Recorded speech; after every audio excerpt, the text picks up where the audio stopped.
Bienvenidos a una nueva sesión del curso bíblico de la Parroquia Jesús Obrero. Hoy hablaremos sobre la carta a los Gálatas. Para ello, le damos la bienvenida a nuestro querido Padre José Fuentes Cano.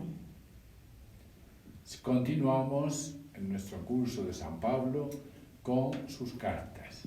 Hoy una carta mayor, muy importante, la carta a los Gálatas. Comenzamos orando, pidiéndole al Señor nos ilumine en este adentramiento que vamos teniendo en la palabra de Dios. Podemos recitar la oración que tienen en su pantalla. Espíritu Santo, amor del Padre y del Hijo, visítanos hoy con tu sabiduría e inteligencia espiritual. Ilumina los ojos de nuestro corazón para que podamos comprender el sentido de las Escrituras, el mensaje que Jesús, Maestro y verdad, nos quiere comunicar en este día. Haz que la palabra que escuchamos resuene en nuestro corazón y pase del corazón a la vida, que no seamos solo oyentes de la buena noticia, sino que con tu gracia la llevemos a la práctica. Ven, Espíritu Santo, abre nuestra mente, voluntad, corazón y haznos acogida de la palabra de la verdad y de la vida. Amén. Abrimos nuestras Biblias por la carta a los Gálatas. Les recuerdo que las cartas de San Pablo están en el siguiente orden. Primero comenzamos la carta a los Romanos, después la primera y segunda carta a los Corintios, que nosotros ya hemos visto en la sesión anterior, y seguidamente la epístola a los Gálatas. A pesar de su relativa brevedad, 6 capítulos, ocupa un lugar destacado entre las cartas de Pablo. Es una carta que resume realmente todo el pensamiento de Pablo.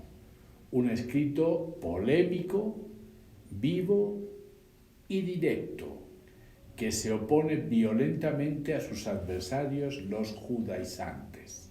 La comunidad de Galacia ha recibido una visita de defensores de la ley judía a ultranza que vienen desde Jerusalén y que le han dicho a la comunidad de Galacia que lo que les ha enseñado Pablo no es el evangelio verdadero. Por eso él les envía esta carta, una carta escrita con mucho vigor, muy polémica y criticando directamente la actitud de estos judaizantes. Nos entrega su evangelio, esta carta, el evangelio que Pablo predica centrado en la cruz de Jesucristo. Defiende su carácter apostólico con los mismos títulos que el resto de los apóstoles. Y sobre todo es la carta de la libertad y de la apertura, como vamos a ver. Pone todas sus fuerzas en defender la libertad del cristianismo frente a la ley judía, frente a los judaizantes que defienden que hay que cumplir la ley judía. Él defiende el evangelio de la libertad, que es el evangelio de Cristo que él ha predicado como verdadero apóstol de Cristo. Por su tono polémico, que lleva a exagerar incluso, se presta a erróneas interpretaciones, sobre todo si no se complementa su contenido con la carta a los Romanos, que es un escrito mucho más sereno, más ordenado, donde queda fijado definitivamente el pensamiento de Pablo. Es una carta escrita al ardor, con la pasión de la respuesta ante esta visita de los judaizantes. Por eso hay que complementarla también, siempre la Biblia tenemos que verla en su totalidad, con la carta a los Romanos, que está escrita con mucha más serenidad, más tiempo, una reflexión teológica muy profunda.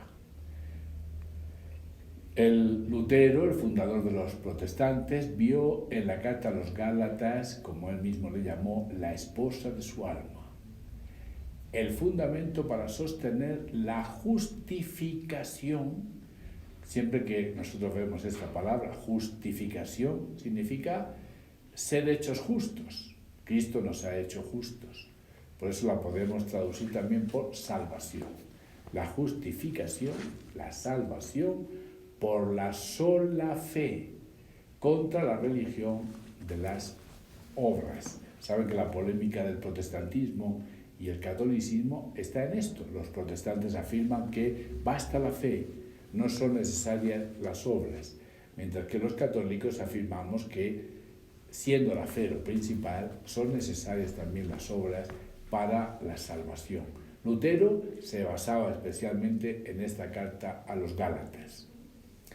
No hay acuerdo en fijar la fecha de su redacción, aunque generalmente se la coloca hacia el año 57 después de Cristo, después del primer concilio de la Iglesia, que fue el concilio de Jerusalén, que por lo visto no dejó del todo zanjada la cuestión de la sumisión o no a la ley judía.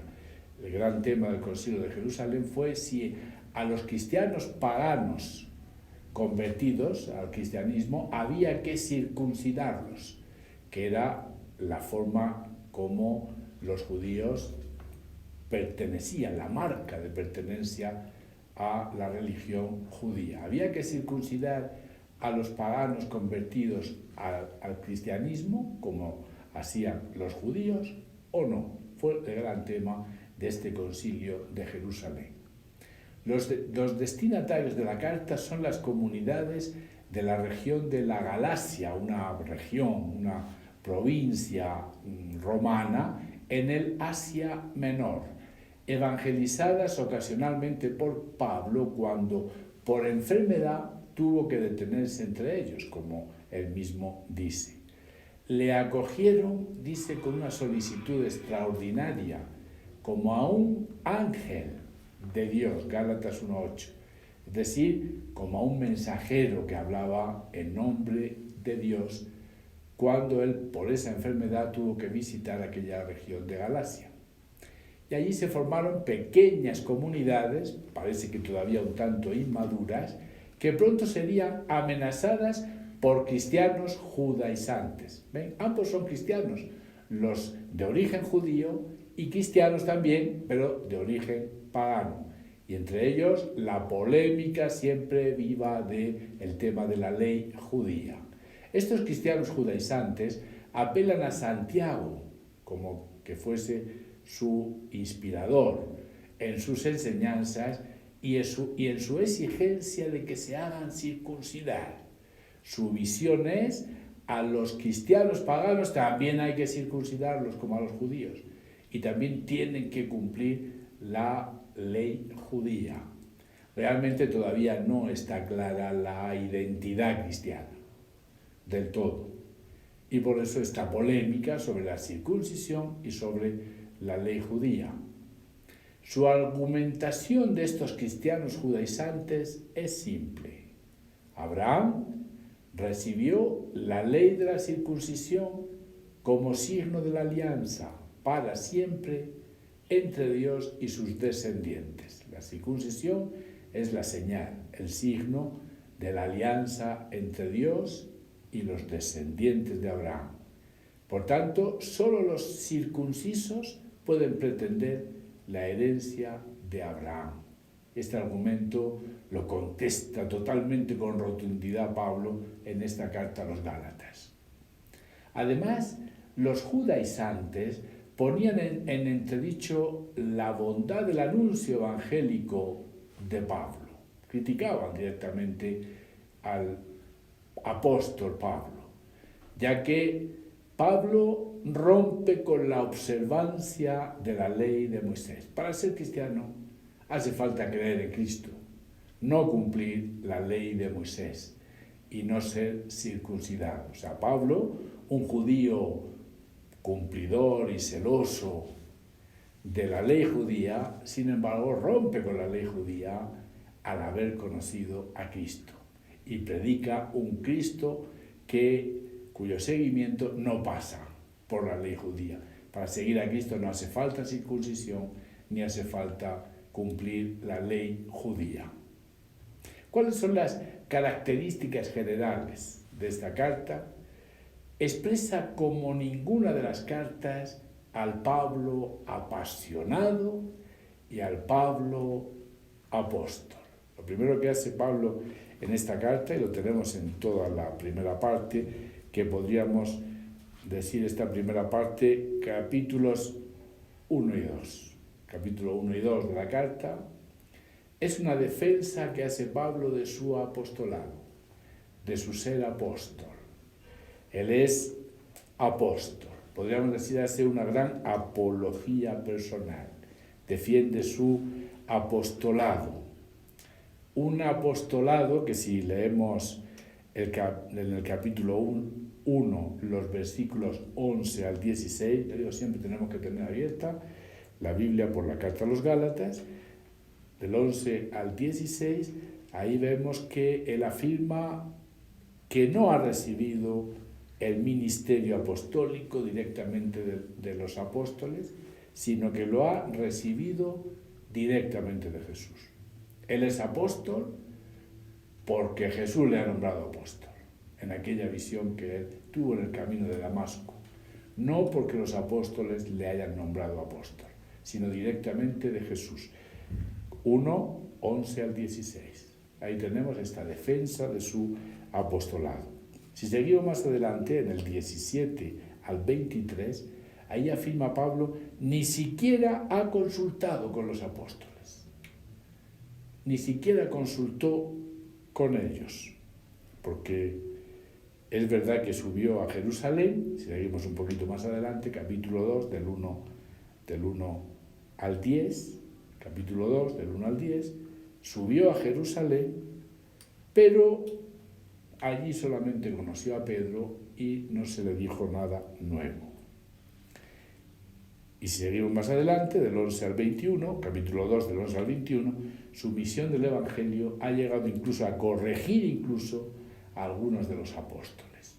En concreto, la polémica con Pedro, ¿no? Se enfrentó con el mismo Pedro. Son dos capítulos muy interesantes que debíamos de leer seguidos, los dos capítulos, porque ahí hace Pablo esta defensa de su ser apóstol, de su apostolado, y se muestra celoso de su ministerio.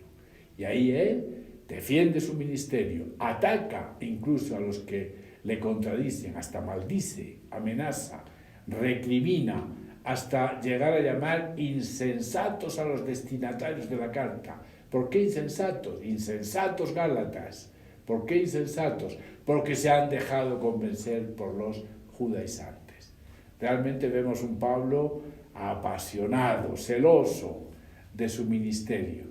Yo les recomiendo leer los dos primeros capítulos, así seguiditos, y van a ver ahí a este Pablo apasionado, celoso de su ministerio, y podríamos decir enojado porque los judaizantes han hecho retroceder a los gálatas. El esquema de la carta. Primero, histórico-apologética. La palabra apologética significa una defensa. Una defensa, en este caso, una defensa del ministerio apostólico de Pablo. Con una primera tesis. No hay otro evangelio distinto del que Pablo ha predicado. Pablo defiende lo que él ha criticado a los gálatas. Lo tenemos en el capítulo 1, versículo 6. Me maravillo de que abandonando al que les llamó por la gracia de Cristo, se pasen tan pronto a otro evangelio. Se han pasado a otro evangelio, al que le han traído los judaizantes. Pero no hay otro evangelio. El único evangelio es el que Pablo ha predicado. Porque ese evangelio lo ha recibido él de origen divino. Se lo ha encargado el mismo Jesús. 1:11 al 2:14. Todo lo que yo les decía que habría que leer seguidito, no lo vamos a hacer aquí, pero ahí Pablo defiende el evangelio que él ha recibido y que él ha predicado, lo ha recibido el mismo Cristo. Ni siquiera se lo han transmitido los apóstoles, el mismo Cristo. Y eso es lo que Pablo predica. Segundo, doctrinal. ¿Qué es la doctrina que Pablo predica? Porque por la fe en Cristo Dios justifica, salva, hace justos a judíos y a paganos. Lo que los hace justos a los dos es la fe. No es el cumplimiento de la ley judía. Y esto es una enseñanza básica, fundamental de la carta a los Gálatas. Por eso también le gustaba tanto a Lutero, para justificar, para razonar para enseñar su doctrina sobre la justificación por la fe, ¿no? Por la fe en Cristo, Dios nos justifica a todos, a los judíos y a los paganos. Además, esto se demuestra por la Escritura. Y en los capítulos 3 y 4 de la carta tenemos la demostración escriturística. Con argumentos de la Escritura se va a Abraham, para justamente en quien se basaban los judíos, los grupos cristianos judaizantes, no se va a Abraham, para justificar su postura. Entonces, dos capítulos de una profundísima reflexión teológica, demostrado por la Escritura. Y seguimos. Otro contenido de la carta muy importante. La libertad cristiana. Vida según el Espíritu. Cristo nos ha redimido para la libertad. Los cristianos hemos sido hechos libres por Cristo. Y esto lo tenemos en los capítulos 5 y 6. ¿Ven? Tenemos en la pantalla ahora mismo un resumen básico de la carta a los Gálatas, con todo el contenido doctrinal de la carta. Ya hemos dicho, ¿no? En el comienzo, Pablo justifica su apostolado, pero después ya como contenido doctrinal, capítulo 2, 15 al 21, por la fe en Cristo, Dios justifica a judíos y a paganos. Capítulos 3 y 4, demostración de esta verdad en la Escritura, basándose en la Escritura, con argumentos de Escritura. Y tercero, la libertad cristiana, vida según el Espíritu. Hay una vida según el Espíritu, una vida según la carne. Y Cristo nos ha redimido para ser libres. Nos ha liberado del yugo de la ley para ser libres. Capítulos 5 y 6. Y ahí tienen todo el contenido doctrinal de la carta a los Gálatas. Y tercero, exhortativa.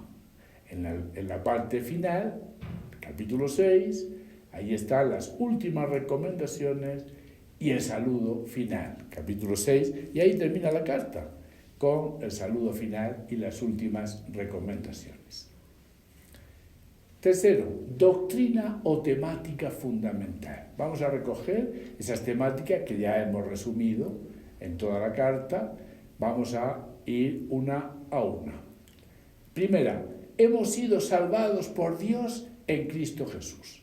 Los cristianos somos salvados en Cristo Jesús.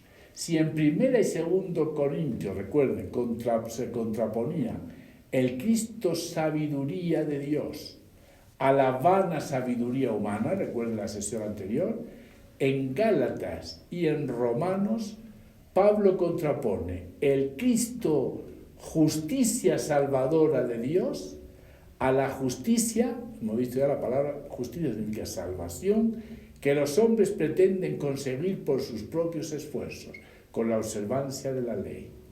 Tema fundamental de la carta. Somos unos salvados. Dicho con lenguaje más paulino, somos unos justificados por la gracia de Dios, no por las obras nuestras. Nosotros no nos salvamos a nosotros mismos, sino hemos sido salvados por Cristo, justificados por Él.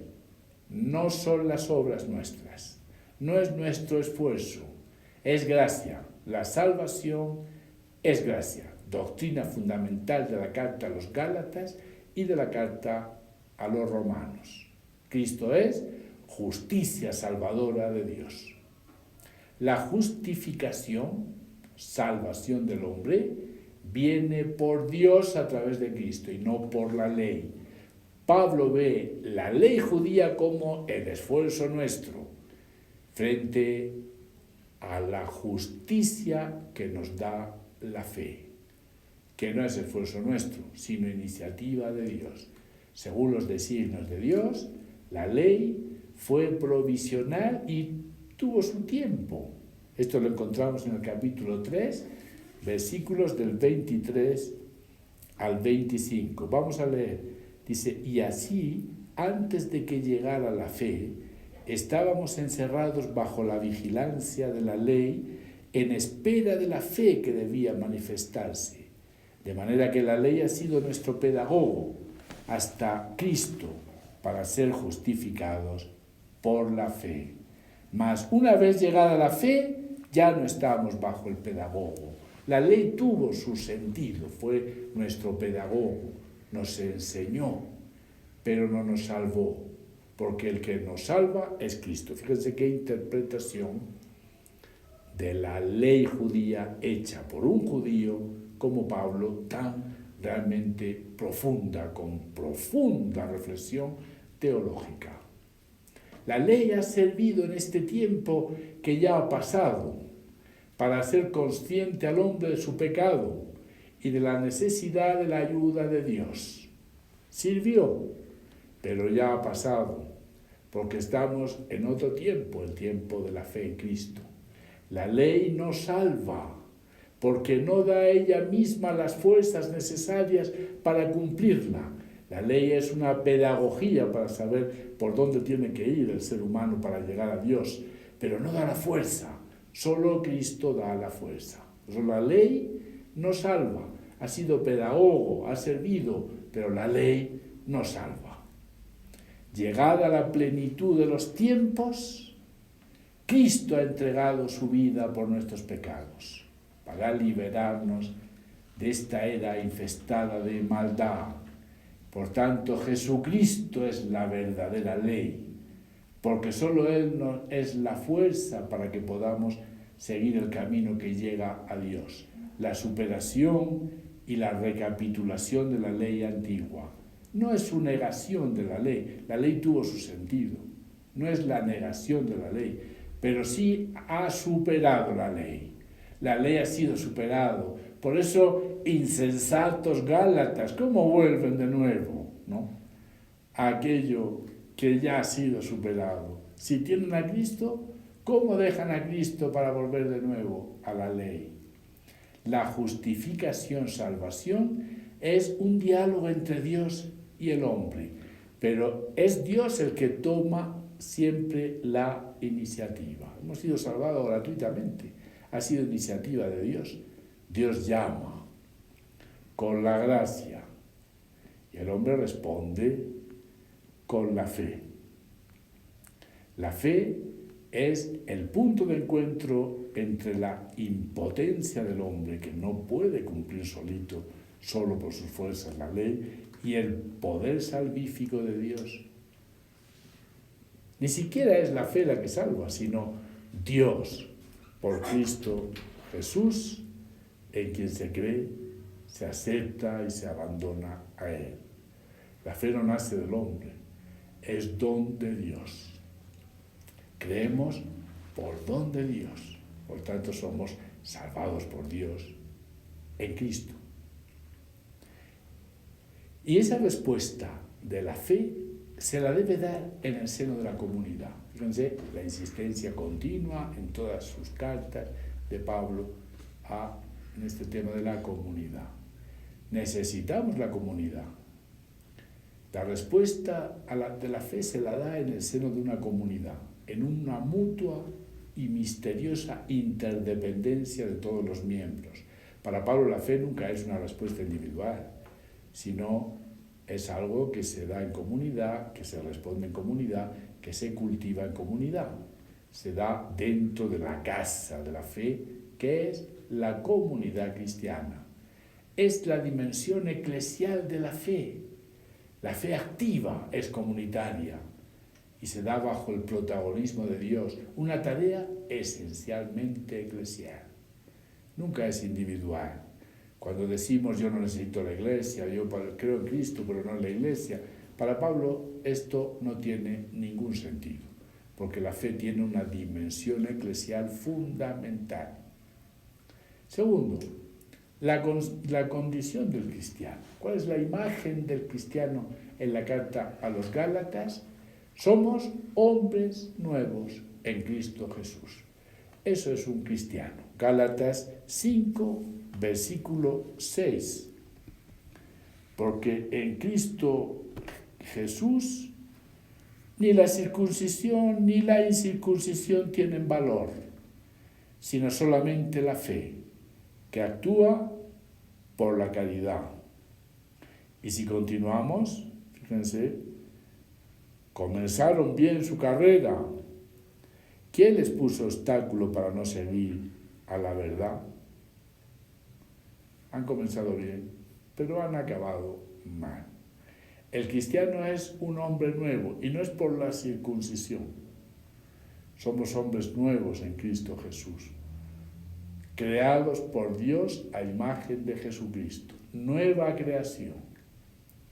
Hombres de fe práctica que actúa a través del amor, apoyada en la fuerza poderosa de Dios.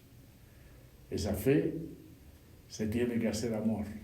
Esa fe se tiene que hacer actuación en una vida de amor. El hombre nuevo es el hombre que ama. Y ahí se encierra la ley entera. Porque en Cristo Jesús ni la circuncisión ni la incircuncisión tienen valor, solamente la fe que actúa por la caridad, por el amor. No es la circuncisión o la incircuncisión lo que vale, la fe que se hace amor, que actúa por la caridad, la fe que se nota en la caridad, que llega a ser caridad. Entonces en Pablo no existe, como se ve, la pretendida antítesis o fe u obras, que es la base de la controversia entre protestantes y católicos. No. Podríamos decir exactamente de Pablo como Santiago, ¿no? Una fe sin obras es una fe muerta. No existe esa dicotomía radical. La fe actúa en la caridad. La fe se tiene que hacer caridad. La fe implica una ética. Actuar a través del amor. Pero no una ética autosuficiente basada en las buenas obras realizadas, sino humilde. Porque se apoya en la fuerza todopoderosa de Dios. Sin Dios no podemos hacer nada. Sin Dios no podemos amar. Pero una fe que no actúa en el amor es una fe realmente muerta. Hemos sido hechos hombres libres, no solo del pecado y de la muerte, libres del pecado, libres de la muerte, sino también de la ley, la mosaica, la de Moisés, y cualquier otra que esclavice al cristiano. Libres de todo. La carta a los Gálatas es la carta de la libertad de los cristianos. Gálatas 5, la libertad cristiana. Hemos sido hechos libres. Gálatas será llamada la carta magna de la libertad cristiana. Gálatas 5, 1, Gálatas 5, 13. Para ser libres nos libertó Cristo. Porque, hermanos, han sido llamados a la libertad. Cristo nos ha rescatado para la libertad, del pecado, de la muerte, pero también de la ley judía. Esta es lo que enseña Pablo. Hemos sido liberados también de la ley judía.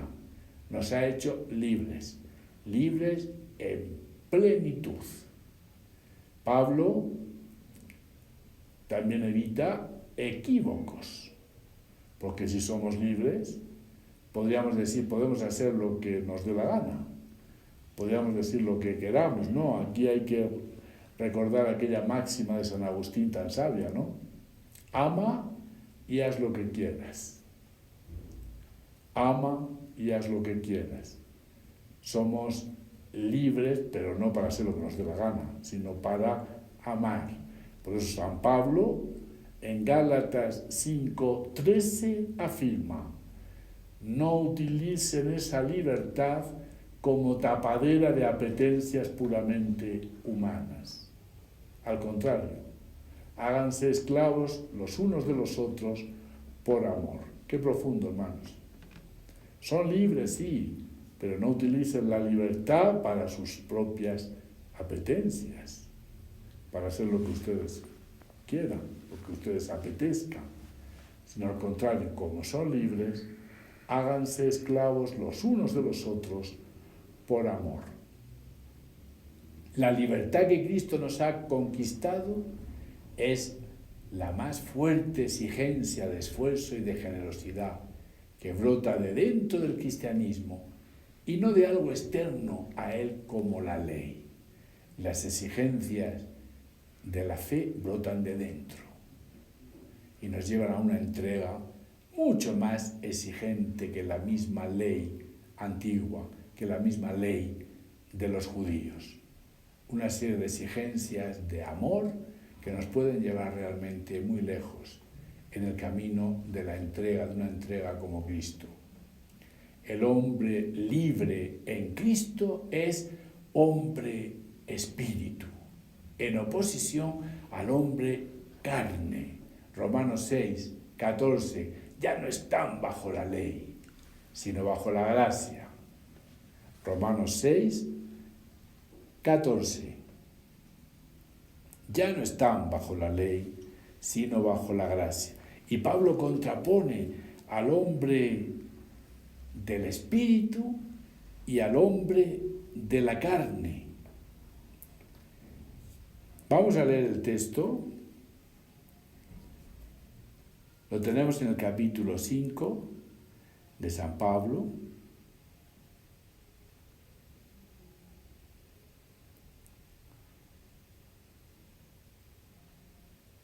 Versículo 16 dice: si viven según el Espíritu, no darán satisfacción a las apetencias de la carne, porque la carne tiene apetencias contrarias al Espíritu y el Espíritu contrarias a la carne, como que son entre sí antagónicos, de forma que no hacen lo que quisieran. Pero si son conducidos por el Espíritu, no están bajo la ley. Ahora bien, las obras de la carne son conocidas: fornicación, impureza, libertinaje, idolatría, hechicería, odios, discordia, celos, iras, rencillas, divisiones, disensiones, envidias, embriagueces, orgías y cosas semejantes, sobre las cuales les prevengo, como ya les previne, que quienes hacen tales cosas no heredarán el reino de Dios. En cambio, el fruto del Espíritu es amor, alegría, paz, paciencia, afabilidad, bondad, fidelidad, mansedumbre, dominio de sí. Contra tales cosas no hay ley, pues los que son de Cristo Jesús han crucificado la carne con sus pasiones y sus apetencias. Si vivimos según el Espíritu, obremos también según el Espíritu. Contraposición espíritu-carne. Las obras de la carne, las obras del Espíritu.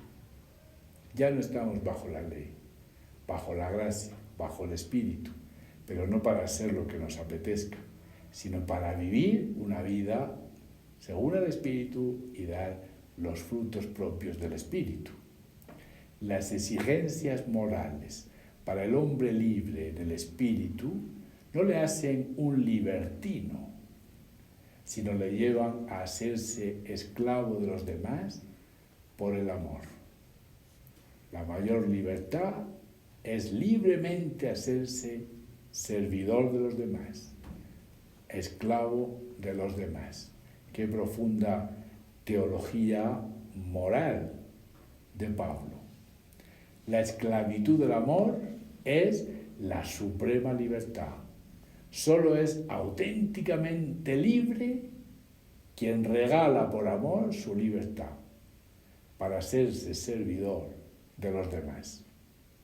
Pablo lo había hecho y había tenido ya el valor de ponerse como modelo a sus fieles de Corinto.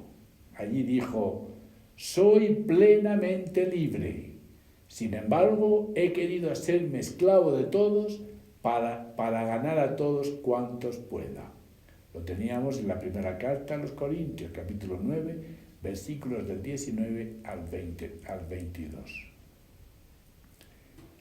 Por último, la carta a los Gálatas en la Iglesia ha sido con frecuencia signo de contradicción y base teológica del enfrentamiento y división del cristianismo. Una carta que sigue siendo polémica en la Iglesia.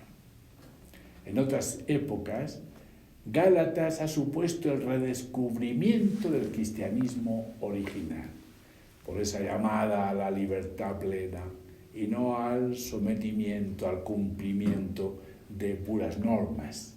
Gálatas es un grito apasionado contra todo lo que significa hipocresía y formalismo en el seno de la comunidad cristiana. Lo que es cumplimiento frente a la libertad de darse, de entregarse, de vivir una vida de amor libremente. Y su mensaje permanece actual, siempre, frente a la amenaza continua del legalismo. El legalismo que mata el espíritu, que está presente todavía en nuestra vida, en nuestras comunidades cristianas. Cada vez que las estructuras eclesiales llevadas más allá de lo justo amenazan con asfixiar el dinamismo de la vida cristiana, hay que abrir de par en par la carta a los Gálatas, para que un viento fresco y reconfortante penetre en el interior de la Iglesia. La carta a los Gálatas siempre es una llamada a la libertad, una llamada a no dejarse llevar por formalismos, por la ética del puro cumplimiento, y siempre nos llevará a una ética del amor, de entregarnos realmente, de hacernos esclavos y servidores unos de los otros por amor, no por cumplimiento. Les invito a leer seguidita, después de esta introducción, seguida, los 6 capítulos de la carta a los Gálatas. Muchas gracias, hermanos. Le damos las gracias a nuestro querido Padre José, y también les damos las gracias a todos ustedes que nos acompañan a través de esta transmisión. Los esperamos en nuestra próxima sesión del curso bíblico de la Parroquia Jesús Obrero. Hasta pronto, y los dejamos con un pequeño video realizado por nuestra comunidad.